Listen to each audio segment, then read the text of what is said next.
मी माजी सैनिक नामदेव राठोड। मी कुपवाडा येथे पोस्टेड होतो आणि ह्या पहिलगाम एरियामध्ये माझा म्हणजे जिम्मेदारी निभवलेली आहे। परंतु हा केवळ काश्मीरच नाही तर आपल्या देशाच्या छातीला चिरून टाकलेला एक हमला आहे आणि गद्दार नापाक लोक याला अंजाम दिलेले आहेत। आणि जे काही आमचे नागरिक तिथं धर्म विचारून गोळ्या घातल्या आता त्यांचा जाहीर निषेध व्हायला पाहिजे। नुसता निषेधच होऊन नाही तर खून का बदला खून व्हायला पाहिजे। आज याच्यामध्ये कुठलाही समझोता नाही।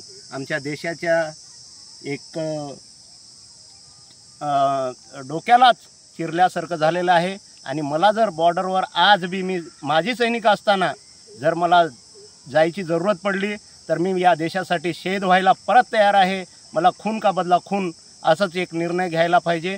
आणि त्यानंतर राजनीतिक जे आमचे मुखिया आहेत हे न काही दिवसाकरता काही गोष्टी बोलून खुश न करता छूट द्यायला पाहिजे। आणि सैनिकांना तिथं जे काही मदत मिळते त्यासाठी आमच्या देशातील तरुण मंडळी तयार आहे। आणि आज बी आम्हाला जर जरूरत पडली तर आमचे मॉर्निंग ग्रुपचे सर्व सदस्य हे आमच्यासोबत निघायला तयार आहेत। फक्त शासनानं आम्हाला परवानगी द्यावी। आम्ही आज बी आमच्या बॉर्डरला क्रॉस करून पलीकडे जाण्यासाठी तयार आहेत।